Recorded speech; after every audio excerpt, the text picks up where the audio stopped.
solemnly affirm that I will bear true faith and allegiance to the Constitution of India as my Constitution,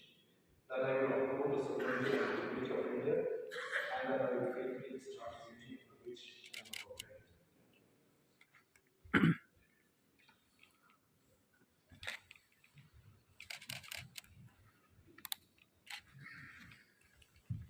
Shri Matthew